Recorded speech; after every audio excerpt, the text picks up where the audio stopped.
आप अगर वो करते हैं तो बड़ा अच्छा लगता है, अगर नहीं करते तो मैं शिकायत नहीं करती। मेरी ज़िंदगी में शिकायत नाम की चीज़ नहीं है, मेरी ज़िंदगी में कंपटीशन नाम की चीज़ नहीं है, मेरी ज़िंदगी में जेलसी नाम की चीज़ नहीं है। मैं बड़ी इंडिपेंडेंट, फोकस्ड और अपनी ज़ात में रहने वाली इंसान हूँ, इसलिए मैं बड़ी पीसफुल नज़र आती हूँ।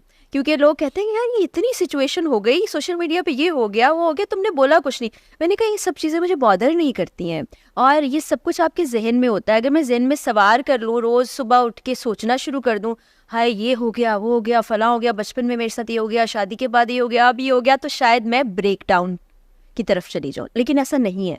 बट आपको कभी ये नहीं लगता कि maybe at some point in the future what you have won't make up for what you don't? नहीं, ऐसा नहीं है। ज़िंदगी में आप कोशिश करते हैं हर चीज़ के लिए, और अगर वो आपके लिए वो चीज़ होती है तो वो आपको मिल जाती है, और अगर वो आपको नहीं मिलती तो सोचें कि वो आपके लिए नहीं थी। क्योंकि एक प्लान हमारा होता है और एक अल्लाह ताला का प्लान होता है। जो अल्लाह ताला का प्लान है ना, वो हमेशा बेहतरीन होता है, हमें समझने में देर लग जाती है। और जैसे अभी मैं बिलीव करती हूँ काम करने पर, और मुझे ये भी लगता है कि पाकिस्तान की ख़वातीन हाउसवाइफ्स हैं, काम कर रही हैं, बड़ी रिस्पॉन्सिबिलिटी की चीज़ है। लेकिन हमें सिर्फ आदमी को पैसा कमाने की मशीन नहीं बना लेना चाहिए। हो सकता है इस बात पे मुझ पे बड़ा क्रिटिसिज्म हो, लोग मुझे बुरा भला कहें, लेकिन वो भी एक इंसान है। हमारे यहाँ होता क्या, एक शख्स कमा रहा है और 10 लोग खा रहे हैं, क्या आपको लगता है कि इंसाफ है? नहीं है ना। तो आपको अपनी एफर्ट ज़रूर करनी चाहिए। बिल्कुल जी, वो तो सबके ऊपर रिस्पॉन्सिबिलिटी आती है कि जिस कैपेसिटी में भी पिच कर सकें। अच्छा, किस तरह से आप ये बैलेंस स्ट्राइक करती हैं वर्क लाइफ और घर की लाइफ में? शुरू में थोड़ा सा मुश्किल हुआ करता था, क्योंकि मैं काम के लिए लाहौर से कराची गई थी। माज़रत, मेरा गला बहुत ज़्यादा ख़राब हो रहा है तो खांसी भी आ रही है। हर कोई खांस रहे, मेरे ख्याल से व्यूअर्स जो देख रहे हैं वो भी सब खांस रहे होंगे, कोई ऐसी बात नहीं है। तो जब मैं लाहौर से कराची गई थी तो तब बड़ा मुश्किल होता था, क्योंकि घर पे आपको पता है वालिदैन चीज़ें बहुत सी देख रहे होते हैं। वहाँ से फिर मैंने बहुत सी चीज़ें करना सीख ली, और चूँकि मेरी अम्मी ने हमें सिंगल पेरेंट के तौर पर पाला, तो बचपन से काम करने की आदत थी। तो हम सबकी ड्यूटीज़ होती थी, कोई कपड़े धो रहा है, कोई बर्तन धो रहा है, कोई खाना बना रहा है, तो काम करने की वो मुझे आदत थी। तो जब मैं वहाँ गई तो वहाँ शुरू में मैनेज करना थोड़ा मुश्किल होता था, चूँकि अकेले रहना बड़ा मुश्किल था।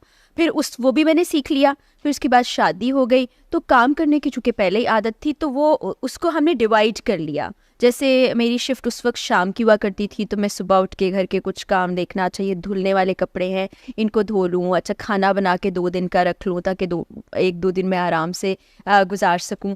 इस तरह से मैंने मैनेज कर लिया। और अब तो मतलब यू वेल ट्रेन्ड इस चीज को मैनेज करने अब तो इतने साल हो गए, पता ही नहीं चलता। सुबह उठती हूँ, ऑटो जैसे ऑटो पे नहीं लग जाता, सब चीज़ें काम रूटीन सेट है, उसके मुताबिक सब कुछ होता रहता है। अच्छा, अभी ये इससे पहले हम लोग बैठे हुए थे तो सोर्सेज ने बताया कि जब इकरार भाई का रिश्ता आया था पहले आपने इनकार कर दिया। क्या ये सच है?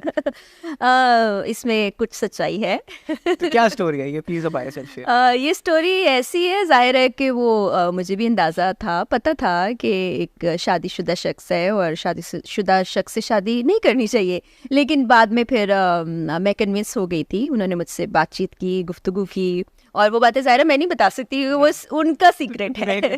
तो फिर बाद में उनका ट्रिक है ये वही बता सकते हैं। ये सवाल भी बड़ा ट्रिकी है। लेकिन बाद में फिर मैंने कहा कि ठीक है, मुझे लगता है कि इनके साथ लाइफ अच्छी गुजर जाएगी, और अल्लाह का शुक्र है कि अभी तक ये डिसीजन अच्छा जा रहा है। और ज़िंदगी में आप जब चीज़ों को एक्सेप्ट कर लेते ना, तो चीज़ें बेहतर होने लगती हैं। बचपन में आपको स्कूल में टीचर ने ज़रूर कहा होगा कि अगर बच्चे आपका कॉन्सेप्ट क्लियर हो जाए तो ये चीज़ आप बिल्कुल समझ जाएंगे। तो मेरे कॉन्सेप्ट जिंदगी और चीज़ सारे बिल्कुल क्लियर है। अच्छा, तो अभी आप बता रही थी थोड़ी देर पहले कि इकरार भाई जो हैं घर पे भी काम में अक्सर बिजी रहते हैं और सब कुछ। हमेशा, अक्सर नहीं, हमेशा। हमेशा, ओके। तो कैसे आपको, मतलब आप कैसे डील करती हैं सिचुएशन के साथ? एंड मोर इम्पोर्टेंटली, कभी ऐसा होता है कि वर्क प्रेशर, क्योंकि जिस तरह का वो शो करते हैं, जिस तरह की वो रेट्स वगैरह होती हैं, कैसे आप डील करती हैं? कभी ऐसा हुआ है कि कोई थ्रेट आप तक आई हो, उनकी फैमिली तक, मतलब बात इस तरह से पहुंची? बिल्कुल है। इस बारे में शुरू में तो मुझे थोड़ा सा ये अजीब लगता था कि हर वक्त फ़ोन का इस्तेमाल हो रहा है, फ़ोन में ही एक इंसान फ़ोन में गुम है। और आप यकीन जाने कि जब फ़ोन में इकरार देख रहे हो और आप उनको 2-4 बार आवाज़ें दे तो वो सुनते भी नहीं है। वो 5वीं बार उनको जाके समझ आता है, अच्छा ये साथ वाले शख्स ने कुछ कहा है मुझसे। तो वो फिर वक्त के साथ में आदी होगी। मुझे अंदाज़ा हुआ कि ये सारा काम हो रहा होता है फ़ोन के ऊपर भी। और ठीक है, एक इंसान का काम जो है, उसका पैशन है, तो उसको करने दिया जाना चाहिए। धमकियों की जहाँ तक बात है, इकरार जिस तरह का प्रोग्राम करते हैं तो वो बहुत ज़्यादा उनको इस चीज़ को फेस करना पड़ता है। अब ज़ाहिर है परेशानी हमारे तक भी आती है, फैमिली भी डिस्टर्ब होती है, लेकिन अब तकरीबन 2012 से लेके अब 2024 हो गया, तो आप देखिए तकरीबन 12 साल हो चुके प्रोग्राम करते करते। तो अब हम यूज्ड टू हो चुके हैं, और अब हम बजाय कि उनसे कुछ कहा जाए अल्लाह से दुआ मांग लेते हैं। और अब तो लोग भी बड़ी दुआएं करते हैं ना, जहाँ आप जाएँ जहाँ मिले लोग दुआ कर रहे होते हैं, तो उनको काम करने दिया जाता है कि अच्छा ठीक है आप करें। नहीं तो कभी आपका ये दिल नहीं करता कि आप उनसे कहें कि छोड़ दें ये सब, क्योंकि मतलब हमने देखा है शुरू में शायद फैमिली ने, खासतौर पे जो मेरी मदर इन लॉ है उनको बहुत ज़्यादा, ज़ाहिर है उन सबसे बड़ा बच्चा सबसे ज़्यादा प्यारा होता है, तो उनको ऐसा लगा। लेकिन जब एक शख्स आगे से ये कहे कि अगर इसमें मेरी जान भी चली जाएगी तो मैं उस नहज पर पहुंच चुका हूँ, उससे फिर आगे क्या चीज़ रह जाती है। फिर उस शख्स को आप समझा और कह भी नहीं सकते, तो उसकी हिफाजत की बस दुआ है। अभी थोड़ी देर पहले भी हम बात कर रहे थे फ्रीडम ऑफ प्रेस की जो सिचुएशन है पाकिस्तान में, जिस तरह से क्रैकडाउन होता है जर्नलिस्ट के ऊपर, हम सब देखते हैं। इसको जहन में रखते हुए व्हेन ऑल दैट, जो उनकी बातें हैं, जो उनका जज्बा है, when it seems more real than ever, तब भी दिल में खौफ नहीं आता आपके? दिल में तो परेशानी तो होती है, लेकिन वही बात है कि आप अल्लाह ताला से दुआ कर सकते हैं, करते हैं। और एक शख्स अगर इस हद तक पैशन में आगे चला जा चुका है तो उसको फिर रोकना बड़ा मुश्किल होता है, तो वो हमारे बस में नहीं है।